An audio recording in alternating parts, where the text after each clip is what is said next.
Minta tolong nanti kalau ada teman-temannya yang masuk, tolong di itu ya, diinformasikan langsung itu ya, di admit-admit ya. Ya. Oke, langsung kita mulai saja. Assalamualaikum warahmatullahi wabarakatuh. Waalaikumsalam warahmatullahi wabarakatuh. Dan informasi nanti kita ini materi basis data, kemudian nanti ada penugasan untuk yang di praktikumnya. Kita belum masuk ke praktikum MySQL secara langsung ya, karena nanti untuk yang prosesnya ini masih pembahasan untuk yang teori sudah saya informasikan kan terkait hal ini kan ya. Bu. Oke, ada pertanyaan? Bu, ini ada yang pertanyaan yang kemarin, Bu, yang pertemuan di lab itu, kelompok yang di lab ya. itu kapan ya? Kalian mau mulai kapan? Tapi kalau waktu pertemuan yang di lab itu, untuk yang basis data kan saya tidak menginformasikan terkait sertifikasi atau yang lainnya ya. Maksudnya kayak course gitu, yang tidak dapat sertifikat kan, maksudnya yang untuk yang basis data. Nah, kalau yang di praktikum itu, silakan kalian mulai mengajukan mulai minggu depan atau gimana?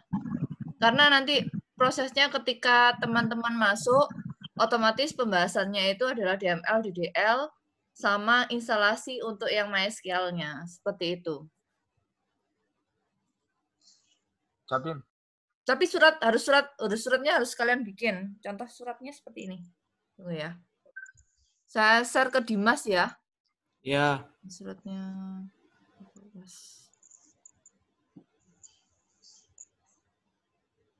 Bentar.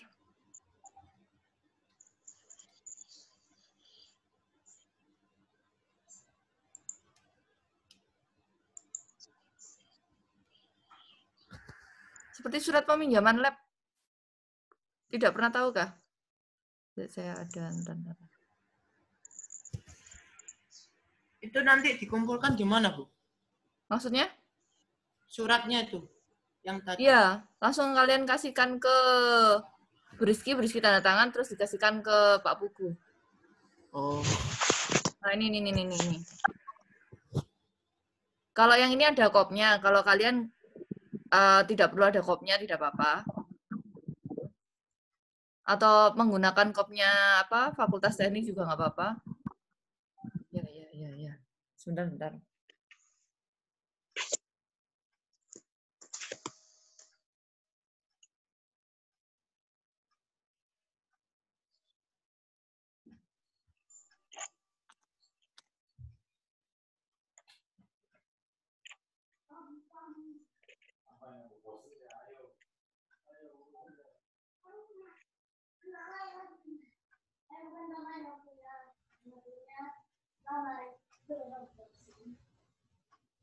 Ini di sini nggak ada yang ikut anak PEM ya?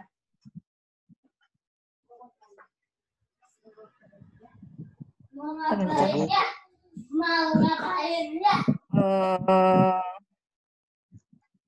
Bentar, ini kok nggak ada semua nih.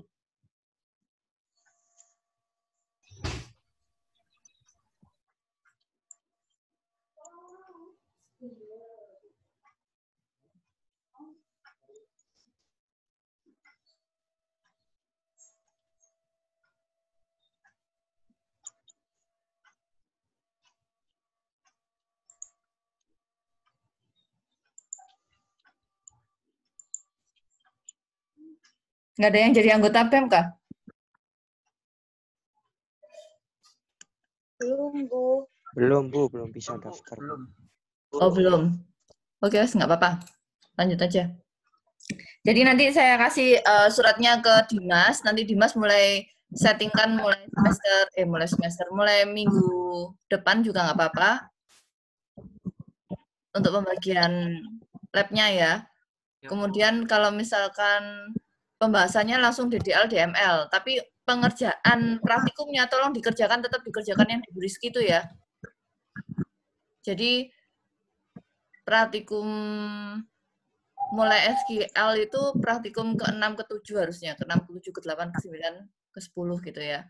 Nah, itu nanti kalian kerjakan saat itu. Pengumpulannya pas deadline pengumpulan ya. Jangan pas waktu, pas waktu praktikum ketiga kalian mengumpulkan yang 6, 7, 8, jangan. Bisa difahami nggak maksud saya? Bisa diulangi, Bu? Bisa diulangi. Jadi karena pembagian labnya itu beda-beda, kan per 5 orang. Nah, itu kita pembahasannya nanti kalian di lab itu menginstal instalasi MySQL, kemudian nyoba praktikum 6, 7, 8, misalnya gitu ya. Nah, di praktikum 6, 7, 8 itu kalian kerjakan selama seharian itu di situ. Tapi, kan kita sekarang perkuliahannya masih, misalnya kalau bab itu bab 2 sama bab 3 kan? Ya. Nah, bab 2, bab 3, praktikumnya belum bab 6, 7, 8 gitu loh.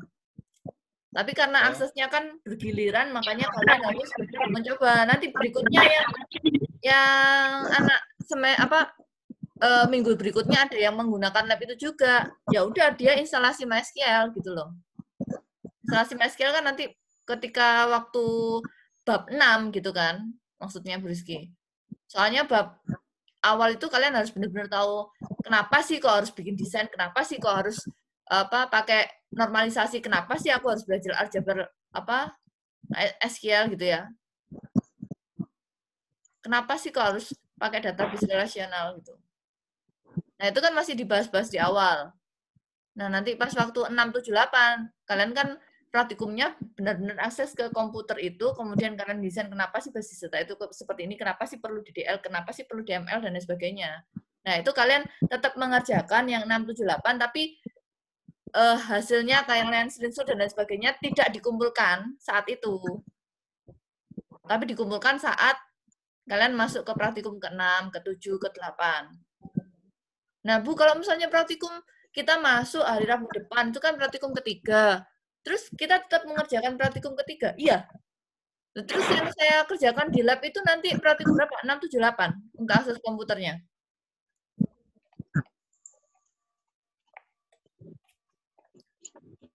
Bisa difahami? Atau tidak bisa difahami?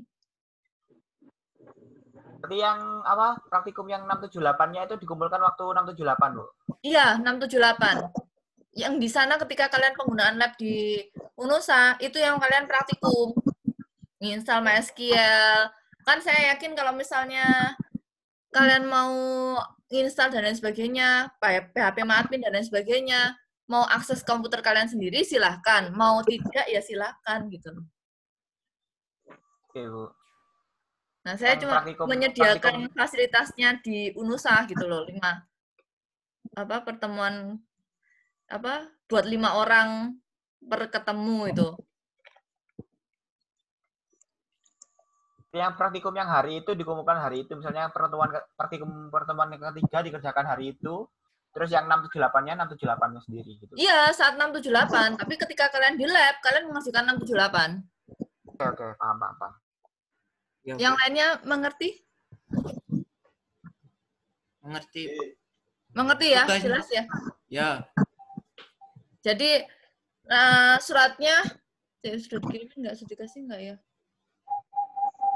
Jadi nanti suratnya saya kasihkan ke Dimas. Setiap kelompok minta tolong buat surat seperti itu, catatkan namanya siapa aja. Nanti saya kasihkan ke Kaprodi, soalnya harus ada tanda tangan dosennya. Clear ya? Clear. Clear. Bisa dimulai? Bisa, Bu. Bisa. Nanti ada rapat lagi, guys. Tapi ini tidak Semangat, Bu. offline. Dimulai, Bu. Iya. Oke, Assalamualaikum warahmatullahi wabarakatuh. Waalaikumsalam warahmatullahi wabarakatuh. Oke, kita bahas dari pertemuan kemarin. Yang pertemuan kemarin itu, apakah ada yang susah dalam pengerjaannya ataupun yang lainnya? Baik untuk tugas praktikum atau tugas pengenalan pertama untuk basis data. Sebentar, Bu, sebentar. Adaptasi masih, Bu. Oke, data itu apa, Rek? Ada yang bisa jawab? Masih ingatkah? Kumpulan fakta yang masih mentah, Bu. Masih belum diolah. Masih belum diolah. Berarti dia sebenarnya ada informasi di situ. Kalau sudah diolah menjadi informasi, Bu. Oke. Terus informasi itu sendiri apa? Apa bedanya sama data? Kalau informasi itu sudah diolah, Bu. Data yang maksudnya data yang sudah diolah jadi informasi. Oke. Kalau misalkan sistem basis data sendiri?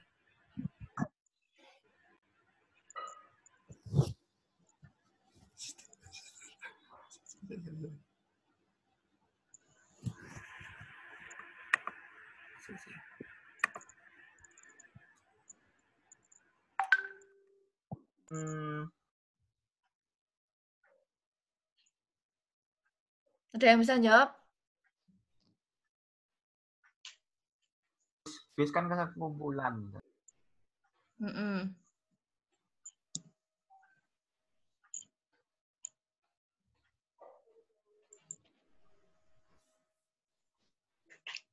Sistem basis data adalah sistem DBS, Bu, Database Management System, yang ada basis datanya. Kalau di BMS saja apa? Oracle, MySQL, PostgreSQL, SQLite, dan lain sebagainya. Pernah kipu-kipu nggak? Ada yang bisa screenshotkan saya nggak?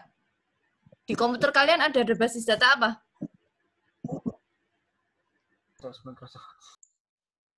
SAM, Bu. Coba lihat. Di share screen. Iya. Karena dibilang SAM. SAM itu basis data kah? Bukan. Nah, coba screenkan aja. Basis datanya apa yang ada di SAM? PHP MyAdmin. PHP MyAdmin. PHP MyAdmin itu apa? Web interface-nya. Web Ya, interface. interface-nya.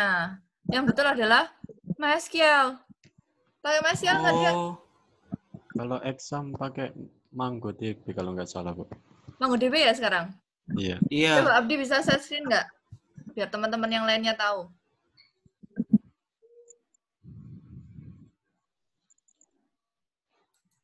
Oh, maaf, Bu. Saya nggak bisa share screen karena bukan host.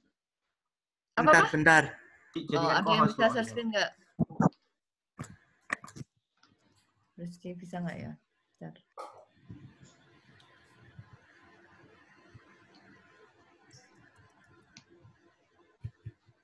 Loh, nggih.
Mas Riu. Mana, Rek? Masih belum, Bu, ini. Oh, guys, so. Aku harus cuma satu.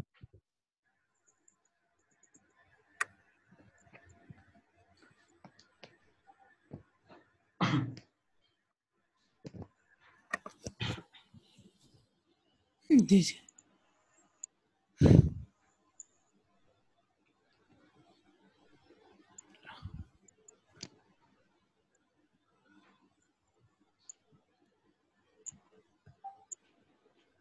Gak ada tulisannya, Bu.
Masih belum, Bu, ini, Bu. Masih belum jadi co-host saya.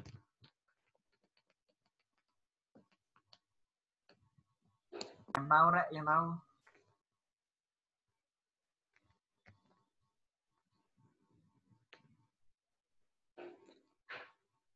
Ini yang co-host Dimas sama Elisa ini. Saya pakai telepon, bukan pakai laptop. Bisa.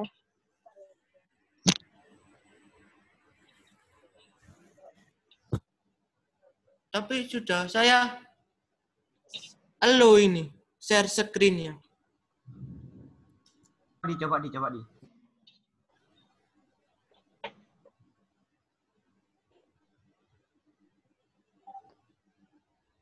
Sudah tadi. Bisa di. Coba. Nah,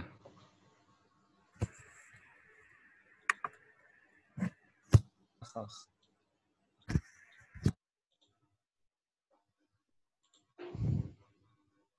kelihatan ya. Kelihatan.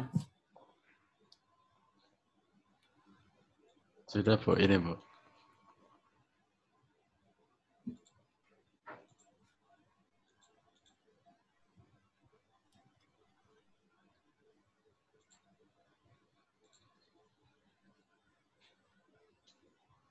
Oke.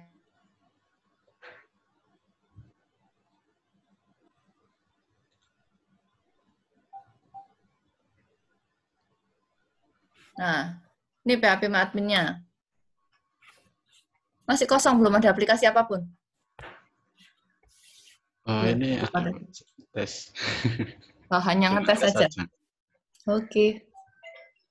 Nah, ini contoh yang nanti kita pakai untuk di sistem basis data saat ini.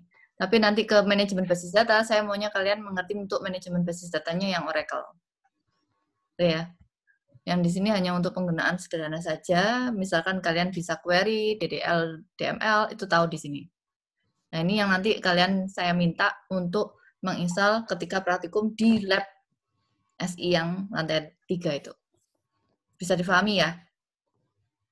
Bisa. Nah, ini fungsinya apa, Bu? Aksesnya biasa aja. Kalian install SAMPP, nanti kalian start semua, MySQL, kemudian PHP-nya, kemudian nanti dia Apache-nya, kalian start semuanya itu 2. Kalian install dulu ke komputernya. Kalau misalnya kalian mau pakai Linux, silakan. Mau pakai yang di mana itu? Pakai Windows yang ada di lab itu, silakan. Gitu ya. Tapi seizin saya ya, maksudnya kalian kalau misalnya mau pakai aplikasi install apa gitu ya, seizin saya gitu loh maksudnya. Mau pakai apa aja di situ. Dan kalau misalnya kalau misalnya kita pakai yang standarnya itu bisa-bisa gitu. Kalian mau nyoba pakai VirtualBox silahkan. Pokoknya yang penting saya minta kalian nanti bisa untuk akses MySQL dan lain sebagainya menggunakan ini SAMPP dulu. Yang secara sederhana sudah compact gitu ya. Terima kasih yang buat SAMPP ini ya. Dia sudah mengepekkan program Apache, kemudian PHP sama MySQL-nya jadi satu, sehingga kalian bisa tinggal download, include, kemudian bisa nge-save di sini gitu ya. Tapi padahal Bu Rizky sebenarnya mau mengajarin kalian dari versi yang scratch dulu, misalnya pakai pakai command prompt itu ya, atau pakai batch itu ya. Nah di situ batch file itu di situ. Tapi nggak apa-apa. Ini sekedar kalian informasi untuk yang 6, 7, 8, 9, 10 pasti menggunakan ini. Oke, lanjut. Balik semula. Terima kasih. Jadi ini abdi masih sederhana aja ya? Iya, Bu. Oke. Ya, pernah buat, tapi tak habis lagi, Bu. Oh ya.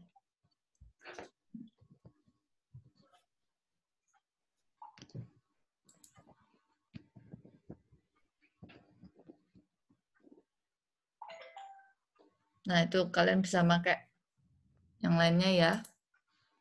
Pokoknya itu aksesnya seperti itu. Aksesnya masih sebatas localhost saja, nggak apa-apa gitu ya. Tapi itu bisa digunakan nantinya. Oke, lanjut. Untuk materinya. Nah, Bu, sistem basis datanya apa? Sebenarnya sistem basis data sendiri, kemudian nanti basis data itu mensupport program kalian yang namanya website ataupun aplikasi APK, aplikasi Android, bisa iOS dan lain sebagainya. Bu, kalau misalnya orang-orang itu kadang kalau misalkan minta dibuatkan web dan lain sebagainya, itu aksesnya berapa dan lain sebagainya. Sekedar informasi, kalau misalnya kalian mengakses, membuat, menyetujui, oh ya nggak apa-apa, membuat aplikasi desktop gitu ya, sederhananya Bu, dibayar 500, terserah gitu ya. Tapi saran saya, kalian pertimbangkan dulu. Kenapa?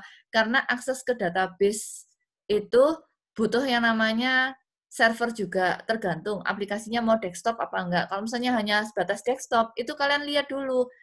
Misalkan kalian membuat aplikasi di database di komputer kalian gitu ya, belum tentu bisa terpasang di komputer dia. Kenapa? Speknya berbeda. Drivernya mungkin drivernya di sini standar komputer yang biasa gitu ya. Di sana dia pakai GTX atau RTX gitu ya. Nah, itu drivernya nggak kebaca. Ya sudah, buyar. Walaupun kalian sudah mengerjakan, ya bisa-bisa tidak dibayar hanya karena nggak jalan programnya ketika diinstal di desktop mereka. Jadi kalau misalkan mau di desktop gitu ya, kalian lihat dulu, Pak, desktopnya apa ini. Ya udah Pak, saya developnya di sini gitu. Ya udah, development di komputer yang mau digunakan untuk desktop itu gitu loh. Kecuali kalau kalian punya spek yang serupa.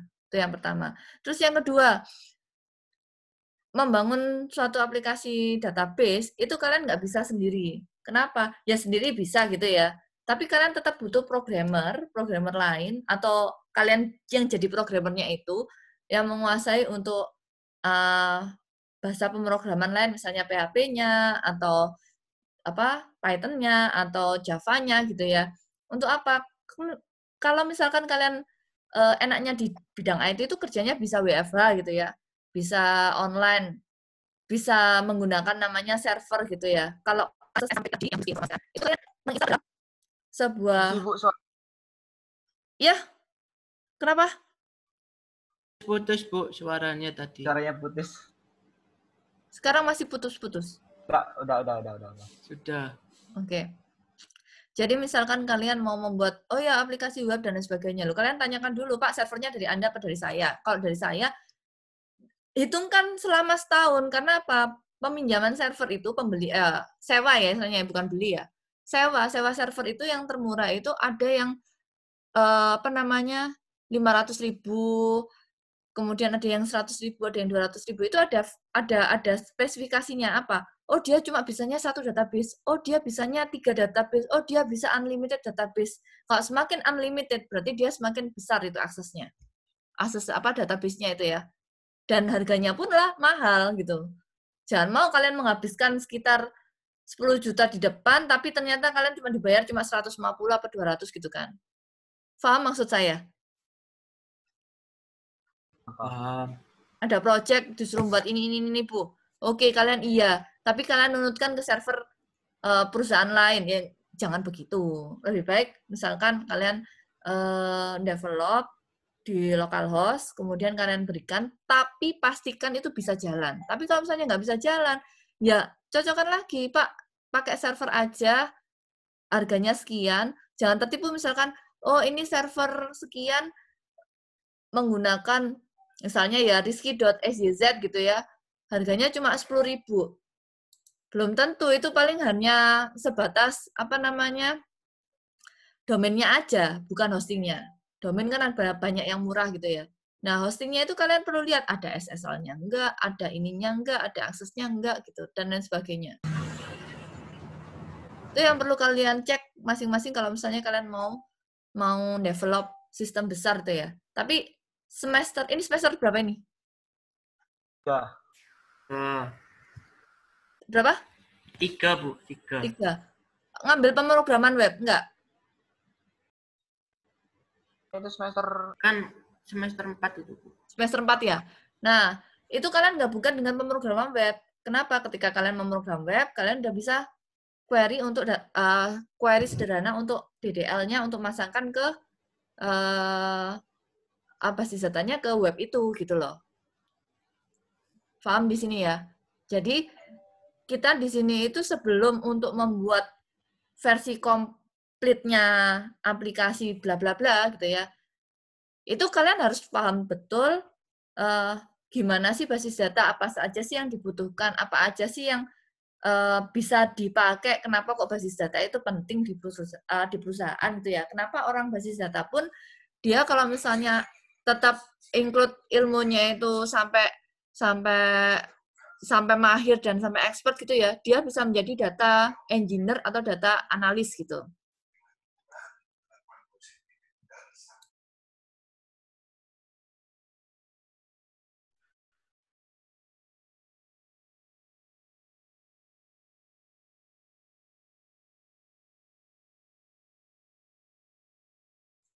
Balik lagi. Contohnya. Kalian mungkin kalau misalnya di web nanti bisa pakai WordPress, Blogspot gitu ya. Itu yang langsung otomatis jadi ya, kalian tinggal ngeset aja. Tapi kalau misalnya kalian mau build from scratch gitu ya, kalian bisa pakai CI, kalian bisa pakai Laravel, pakai Yi boleh, pakai apalagi Django itu boleh. Itu nanti yang pembahasan di web ya, saya nggak tahu. Nah, untuk pembahasan yang di Briski saat ini, saya harus mengajari kalian itu selain informasi terkait hal itu, kenapa kok nantinya pakai ini gitu ya. Itu kalian diawali dari merancang suatu basis data itu nanti seperti apa. Karena kalau misalkan kalian udah desainkan user view-nya misalnya cuma 2 gitu ya. Oh ya, administrator sama user biasa, Bu. Oke, tapi di tengah-tengah kalian nambah buyar semua. Bisa seperti itu juga. Tergantung kompleksitas kalian. Makanya di awal itu sudah di-flow-kan mau apa aja sih perancangan basis data, kemudian aksesnya itu seperti apa, dan lain sebagainya. Itu yang akan kita bahas saat ini. Jadi, saya share screen kan? Oh, belum share screen ya.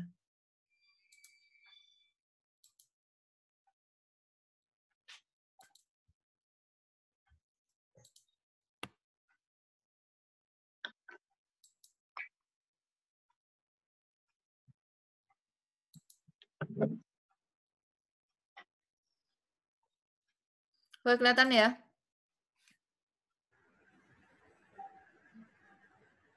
Yang kemarin tidak ada pertanyaan ya? Sudah paham semua ya? Atau Sudah, belum? Bu. Sudah. Oke.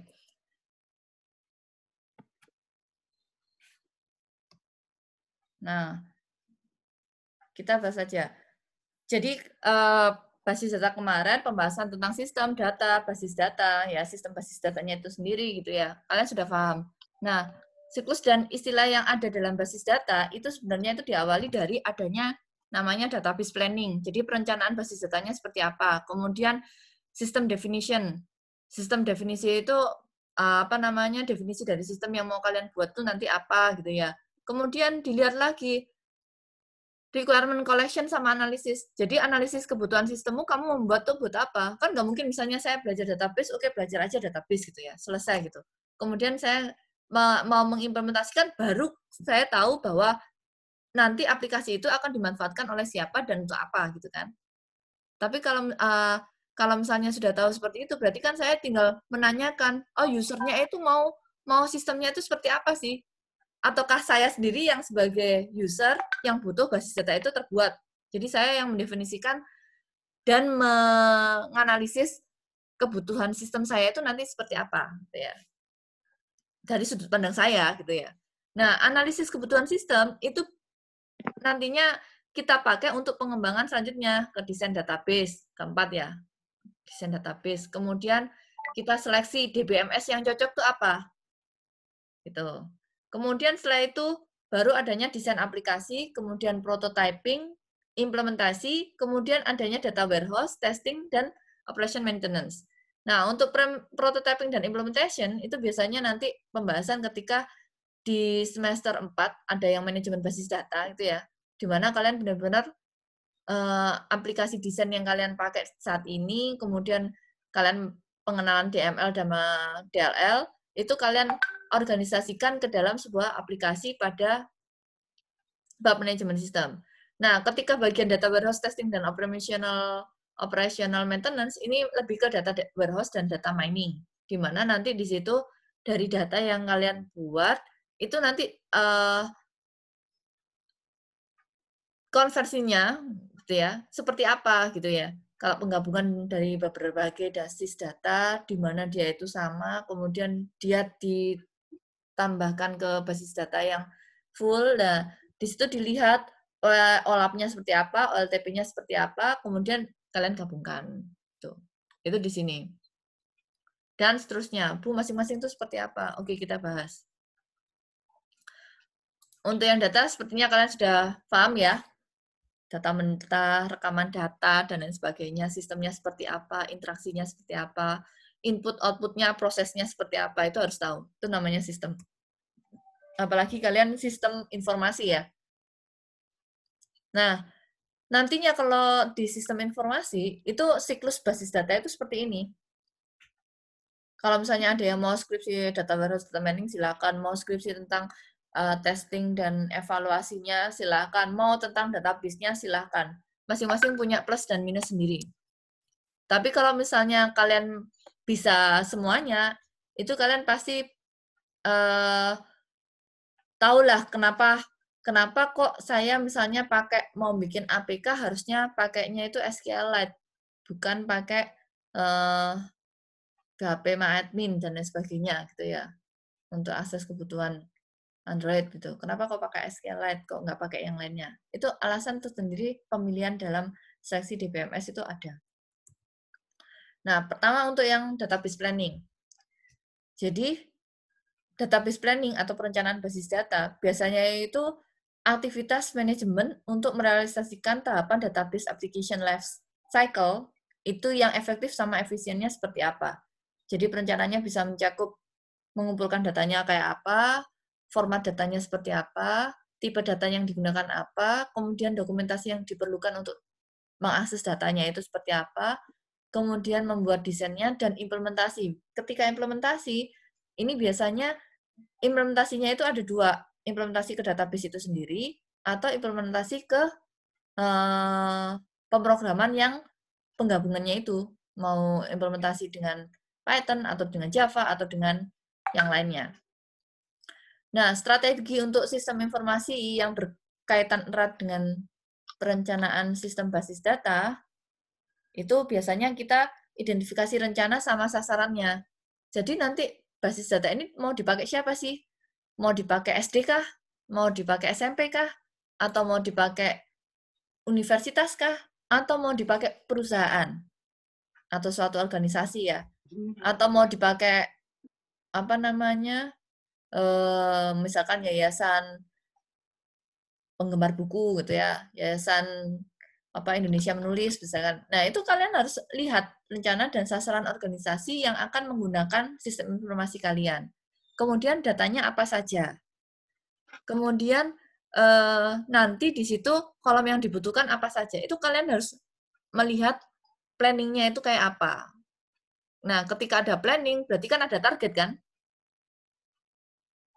Ada target kan di situ. Nah, itu kalian harus menafsirkan apa saja. Kemudian yang kedua, kalian evaluasi sistem informasi yang ada. Jadi dari misalkan kalian mau membuat aplikasi untuk BWI itu ya, Badan Wakaf Indonesia gitu kan. Nah, kalian lihat dulu identifikasi sasarannya untuk apa gitu ya, sistem organisasinya untuk BWI Bu. Oke. Kalian evaluasi sistem informasi yang ada itu seperti apa? Oke, di organisasi itu dia punya sistem informasi apa? Contohnya ada nggak? Kalau misalnya dia nggak ada, dulunya itu masih manual, masih by kertas, pendaftaran, dan lain sebagainya, pendataan. Nah, kalian bisa melihat evaluasi sistem informasi kompetitor. Kompetitor yang ada itu buatnya seperti apa? Dari yang sederhana sih, sehingga ke expert. Kalau misalnya kalian mau konsen ke situ, silakan kembangkan terus perencanaan basis data itu. Itu ya. Yang ketiga, kalian juga harus mengidentifikasi penafsiran kesempatan. Jadi, hal yang kalian buat database planning itu sebenarnya bisa memberikan keuntungan kompetitif atau tidak? Kalau misalnya tidak, Bu, ya minimal lah keuntungan kompetitif kalian bisa dapat A gitu ya untuk mata kuliah basis data, manajemen basis data, atau data warehouse, data mining gitu ya. Atau bahkan ketika kalian membuat planning basis data itu, kalian bisa melihat, oh ya targetnya nanti saya mau membuat seperti ini, kemudian minimal target saya lulus skripsi dengan menggunakan basis data, misalnya seperti itu. Itu silakan. Masing-masing punya target sendiri ketika membuat database planning. Atau misalkan kalau jangka pendek itu jangka panjang. Kalau jangka pendek, ya udah minimal lulus mata kuliah basis data, Bu. Oke, itu. Itu yang pertama. Terus yang kedua, jadi database planning itu pasti harus diperlukan ya.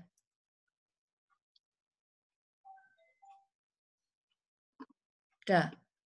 Database planning. Yang kedua, nah, belum yang kedua. Nah, metodologi yang dipakai dalam database planning itu apa aja? Jadi ada yang namanya mission statement, ada yang mission objective. Mission statement untuk sistem basis data, biasanya itu dia menjelaskan tujuan proyek basis datanya seperti apa, kemudian tahapan-tahapan yang jelas sama efisien yang mau dikerjakan tuh kayak bagaimana gitu kan. Dan mission objektifnya itu berarti kalau tadi itu proyek basis data secara besar, mission statement-nya dia tahapannya harus jelas. Nah, kalau mission objektif berarti objeknya itu harus diidentifikasi dengan jelas. Misalnya penugasannya tertentu, kemudian sumber dayanya apa aja yang digunakan. Misalkan sumber daya yang digunakan itu dia ada beberapa departemen yang mau digunakan, dipakai gitu ya. Misalkan dalam perusahaan kayu atau perusahaan Unilever gitu ya misalkan. Nah, itu harus dilihat sumber daya yang mau digunakan tuh apa aja di tiap objek yang mau dipasangkan ke dalam database itu. Kemudian dilihat biaya untuk proyek itu timnya siapa aja harus ditentukan di awal.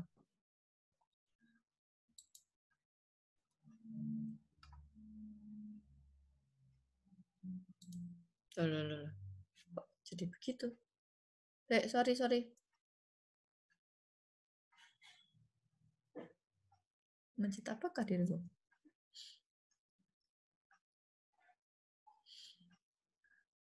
Oke, lanjut yang kedua, yaitu system definition atau definisi sistem. Jadi, tujuannya system definition itu biasanya kalian harus tahu dan bisa mendeskripsikan batasan sama ruang lingkup aplikasi database. Di mana itu tergantung dari sudut pandang user yang utama. User yang utama itu siapa, Bu? Ya, sudut pandang yang pertama itu adalah administratornya memang. Tapi kalian juga harus melihat kalau misalkan itu adalah request dari perusahaan A atau perusahaan B, kalian juga harus melihat dari sudut pandang perusahaan A dan perusahaan B itu gitu loh. Tidak bisa langsung berdasarkan Mas saya mau membuat aplikasi bla bla bla bla bla bla bla, basis datanya saya mau nanti ada basis data terkait pelanggan saya keseluruhannya ya. Soalnya saya selama ini cuma ngetik pelanggannya, pembelinya siapa aja, hanya sebatas ini saja. Oh iya, terus kalian mengidentifikasi sendiri, itu tidak baik. Jadi, ruang lingkup dan batasannya itu harus kalian sepakati dulu dengan owner atau dengan orang yang memberi target kenapa aplikasi basis data itu mau dibuat, ya. Nah, aplikasi basis data seharusnya memiliki satu atau lebih user. Biasanya kalau satu user, biasanya administrator, itu biasanya subjeknya atau objeknya gitu ya. Aplikasi itu biasanya itu hanya dipakai untuk percobaan atau meningkatkan skill. Biasanya usernya cuma satu aja yang dibuat. Tapi kalau misalnya kalian aplikasinya sudah masuk ke based on project, biasanya request dari tim perusahaan tertentu. Oh, saya nanti ada level director, saya ada level supervisor, ada level manager, ada level yang tiap departemen. Nah, jadi kalian harus melihat dari sisi itu ya. Justru di sini gitu, kalau kalian lihat itu dia bisa mendefinisikan apa yang diharapkan aplikasi dari basis data itu dan peranan pekerjaannya. Manajernya bisa akses ke database manajer dan karyawan, supervisor.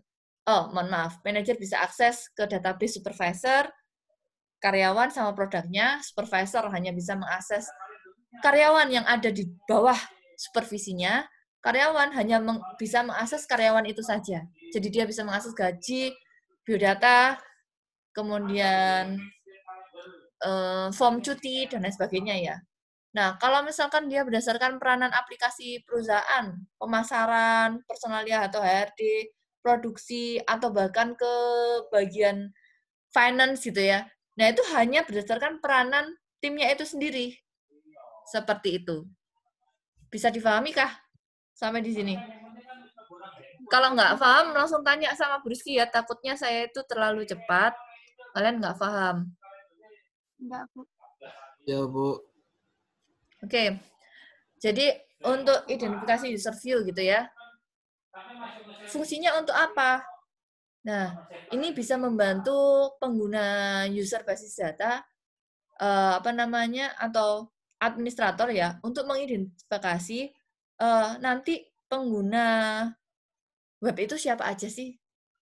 Kemudian apa aja sih yang mau diinginkan sama pengguna web itu gitu. Kenapa kok saya harus membuat user sampai 5, sampai 6, sampai 100 gitu. Itu ada fungsinya. Kemudian user view itu juga dapat membantu mengembangkan aplikasi basis data yang rumit, sehingga bisa diuraikan secara sederhana.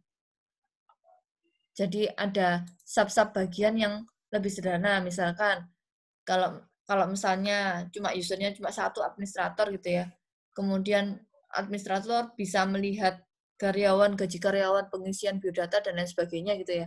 Nah, setiap mau ada karyawan yang mau update datanya, itu dia minta administrator untuk mengerjakan gitu. Riwah yang jadi administrator untuk seperti itu.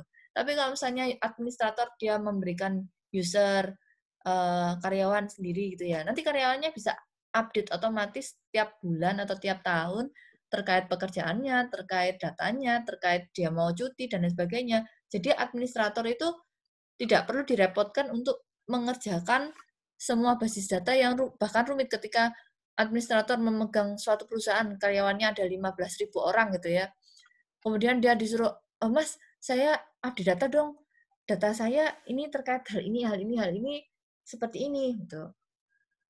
Kemudian administratornya belum selesai tugas yang satunya untuk mengelola database yang dari direktur atau dari manajer, dia disuruh mengerjakan untuk pekerjaan database yang dari sisi karyawannya. Update data, misalkan dia sudah dari S1 pindah ke S2, kemudian otomatis nanti kalau misalnya dia diupdate, gajinya standarnya beda, misalnya seperti itu.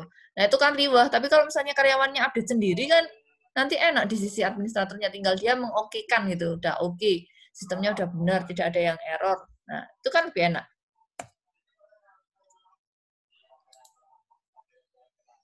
Lanjut. Nah ini yang saya lihat. Jadi di sini di sistem definition tuh kalian harus mengidentifikasi dulu di struktur perusahaan itu ada apa, ada siapa aja gitu ya. Oh ada direktur, ada direktur operasional, ada direktur keuangan, ada direktur internal audit gitu ya. Jangan salah ya, orang auditor itu ya, itu kebanyakan orang sistem informasi atau teknik komputer. Dan gajinya sekali ngaudit itu bisa sampai 10 juta. 10 juta ke atas, 10 juta sampai 50 juta. Sekali, misalnya datang sehari, itu bisa. Jadi di sana dia sebagai konsultan bisa, dia sebagai yang audit bisa. Semua audit itu untuk kebaikan di perusahaannya otomatis. Supaya perusahaannya semakin lebih baik, lebih meningkat, kemudian bertambah laba perusahaan, seperti itu. Nah, ada lagi bagian sales manager, ada corporate sales admin gitu ya, ada supervisor. Nah, itu berarti kalian misalkan mau mendefinkan kalian sebagai administrator, kalian yang memegang. Nah, ini ada kalian akses user aksesnya itu ada yang untuk presiden direktur, ada yang direktur operasional, ada sales manager, ada corporate sales admin dan lain sebagainya. Bu, kalau di database itu ada kan seperti itu, ada user role dibahas di manajemen basis data. User role. Tapi kalau untuk yang di website harusnya juga ada. Jadi kalian bisa double secure gitu ya, akses login ya. Ada akses login yang ke website, itu bisa akses ke login password gitu ya. Kemudian aksesnya mau apa itu bisa kalian tampilkan di situ, atau kalian ke basis datanya sendiri.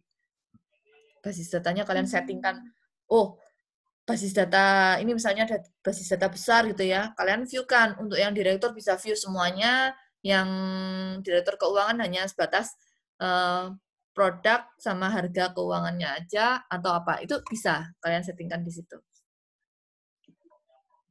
Tuh Bu, kalau misalnya ngeset user admin kan tetap masuknya ke basis data juga. Iya, ke basis data juga masuknya.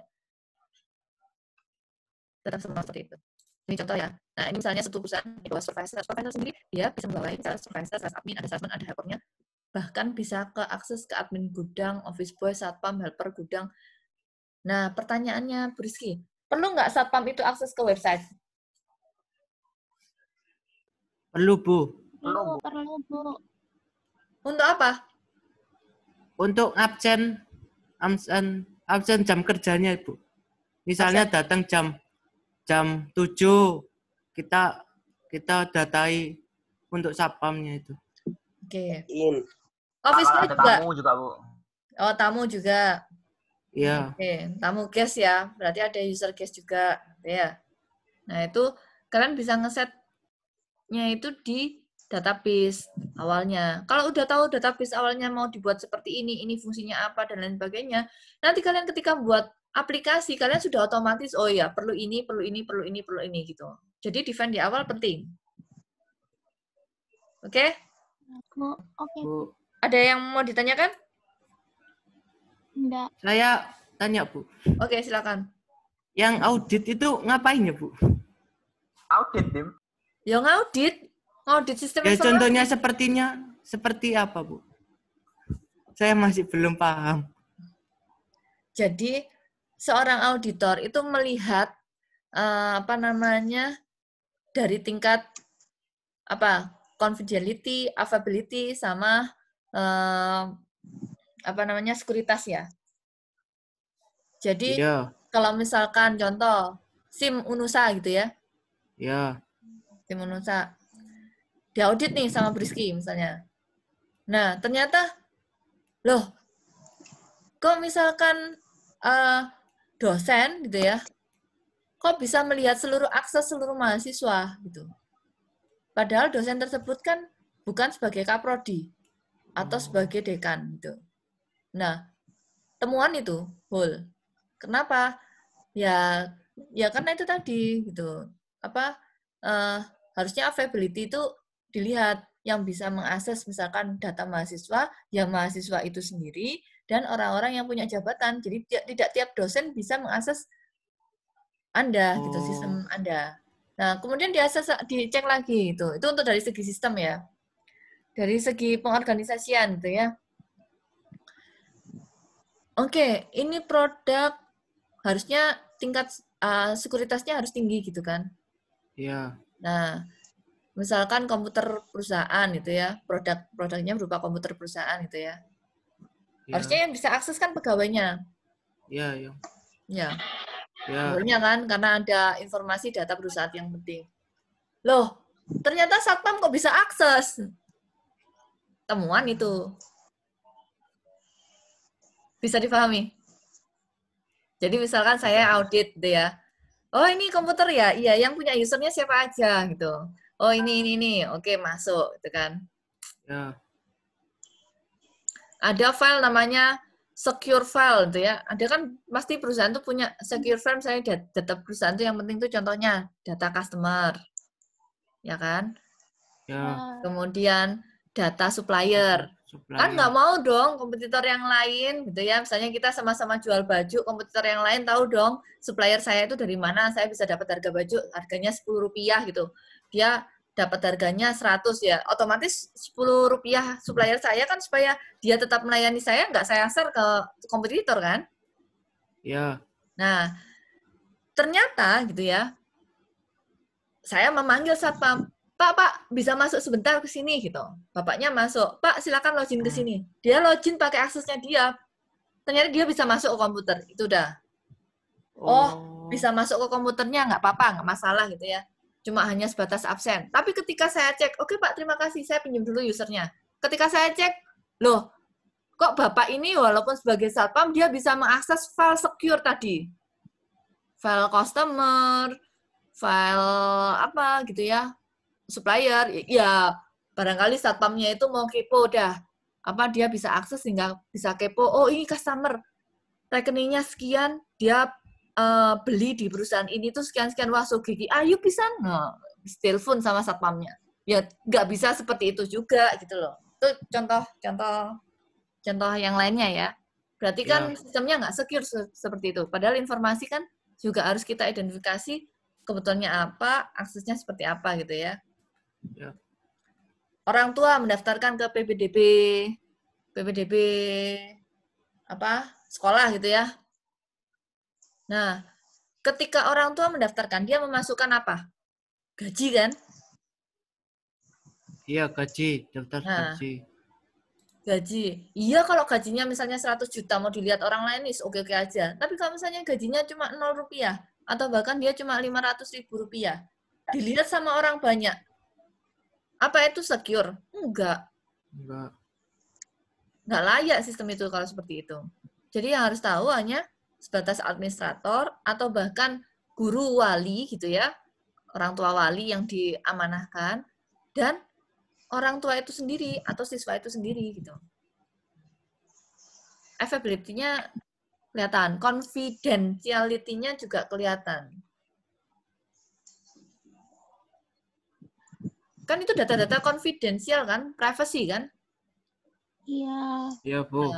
Nah, itu yang iya. Nah, contoh Facebook gitu ya. Facebook punya data kita, oke, punya data kita. Bisa masuk ke audit itu Facebook itu. Kalau misalnya gitu, Anda pernah menjual datanya customer ini nggak? Datanya ini ke siapa gitu? Ada nggak? Ada buktinya nggak? Ada persetujuan customer-nya nggak? Nah, ada. Nah, kalau misalnya dia ada, ya aman. Kalau misalnya di awal itu Anda informasi ini Anda menyetujui bahwa informasi Anda akan kami berikan ke pihak ketiga. Ketika Anda ngeklik iya gitu, berarti Anda setuju untuk disebar informasi Anda, termasuk gaji Anda, nomor rekening Anda, KTP Anda, data Anda. Paham ya? Paham. Nah, ada yang mau bertanya lagi?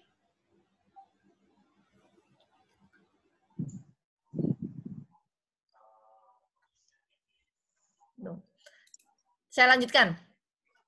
Nah, yang selanjutnya adalah requirement collection analysis kebutuhan sistem. Ya tadi ya, mengumpulkan dan menganalisis informasi tentang organisasi ya. Jadi apa saja informasi yang Anda tanyakan itu bisa pakai observasi wawancara atau observasi langsung, atau ke tempat itu kemudian kalian catat semua struktur organisasi, kemudian kebutuhannya customer seperti apa, fungsinya apa, atau bahkan ketika kalian jadi anak magang, kalian tanya, Bapak, ini Bapak perlu saya untuk membuat apa? Apa saja yang harus dilakukan, datanya apa aja yang mau direkap gitu ya. Jadi seperti itu. Bu, kalau saya misalkan mau membuat database-nya warung, Bu, boleh. Saya nggak mengidentifikasi ya. Kalian ke tempat warung itu, kemudian warung itu butuhnya apa sih? Paling butuh tahunya itu hanya hari ini berapa sih produk yang terjual, kemudian harga dari supplierku berapa, saya dapat untung berapa. Seperti itu kan? Iya, Bu. Nah, deskripsi ya, informasi yang dikumpulkan terkait dengan wawancara atau observasi tadi ya, itu kalian bisa deskripsi data yang digunakan, bagaimana data yang dihasilkan, untuk apa data tersebut, dan aplikasi apa yang dibangun gitu ya. Misalkan aplikasi untuk PPDB atau aplikasi untuk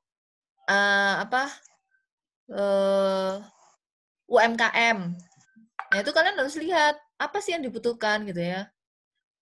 Bu, kalau saya mau tahu analisis kebutuhan sistem itu bolehkah nggak saya pakai kuesioner? Boleh. Kasih kuesioner, berikan ke 100 orang gitu ya. Sehingga sistem Anda yang nantinya Anda bangun itu benar-benar menyesuaikan dengan minimal 100 kebutuhan orang itu. Kemudian nanti dilihat informasi apa yang bisa dianalisa. Next. Nah, pendekatannya itu bisa dilakukan seperti apa untuk analisis kebutuhan sistemnya. Pendekatannya itu bisa kalian pakai centralized approach atau yang satunya itu view integration approach. Nah, centralized approach biasanya itu kebutuhan tiap pengguna dibuat dalam satu set model requirement system. Contohnya seperti ini. Jadi, ini bisa banyak ya. User view 1, user view 2, user view 3. Nah, dia kebutuhannya apa, requirement-nya apa, itu dikumpulkan jadi satu. Nah, user view maksudnya 1, 2, 3 itu maksudnya cara pandang. Ini kalian kan kalau misalnya kan melihat satu titik itu ya, jari gitu ya. Jangan jari lah. Apa ya? Ya udahlah, satu titik ya, jari kalian ya, jari telunjuk itu ya. Satu orang mengatakan itu angka 1. Satu orang berbicara, oh dia mau menjawab. Satu orang lagi berpikiran, oh dia itu mau menunjukkan bahwa tangannya sakit di situ habis ketusuk jarum. Bisa kan? Setiap orang kan punya view pandangan masing-masing berbeda. Dan kalau kalian mau tahu, setiap objek itu sebenarnya bisa dipandang dari 360 derajat. Jadi setiap sudut itu orang itu mempunyai satu kebutuhan yang berbeda. Jadi kalau misalnya kalian melihat satu aplikasi gitu ya, satu sistem atau satu kebutuhan, kalian sebarkan kuesioner untuk 100 orang, itu saya rasa sudah hampir besar itu sudah bisa lah untuk dipakai satu set kebutuhan aplikasi data itu. Jadi requirement-nya mau seperti apa, pendekatannya seperti apa. Biasanya kalau menggunakan sistem yang centralized approach, ini pendekatan teknis seperti ini tuh tidak terlalu rumit. Karena dia mengambil dari sudut pandang banyak orang, kemudian dia gabungkan gitu ya. Tapi maksudnya itu user view-nya itu sesuai ya. Misalnya kalian mau apa terkait penggunaan Facebook gitu ya, harus seperti apa, perbaikannya seperti apa. Nah, kalian justru menanyakannya ke user-user pengguna Facebook gitu kan, atau calon-calon pengguna Facebook gitu. Tapi kalau misalnya kalian mau tanya terkait kebutuhan database di rumah sakit, gitu ya, kalian nanyanya nggak ke pasien, ke dokter, atau ke perawat. Tapi kalian nanyanya orang yang nggak pernah ke rumah sakit. Orang yang nggak pernah itu ya juga jangan seperti itu. Gitu. Paham ya? Bisa difahami kah? Jadi dilihat konteksnya, kebutuhannya apa, dan kalian define-kan. Tadi kan sudah define sistemnya kan, definisi sistemnya mau dibuat seperti apa. Setelah itu kalian set requirement analisisnya.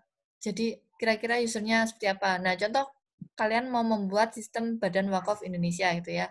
Yang kalian tanyakan siapa? Satu, user view dari direkturnya, dari tim-tim atau karyawannya BWI, kemudian dari tim IT-nya, kemudian kalian tanyakan dari user pengguna nandirnya. Jadi nandir 1, pengennya tuh BWI seperti apa sih gitu. Nah itu bisa dilihat kan. Terus kalian tanyakan ke anak kecil, ya nggak mungkin. Kan anak kecil nggak tahu badan wakafnya itu mau dibuat seperti apa. Jadi dilihat ya, usernya itu kayak apa itu juga harus ditentukan. Nah, ada yang lain itu namanya view integration approach. View integration approach berarti kan tiap user itu dibuat modelnya, datanya seperti ini, data-datanya terpisah.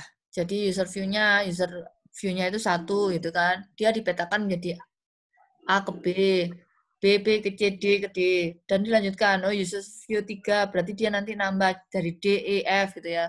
Misalnya ya user 1 punya permintaan 2, A sama B.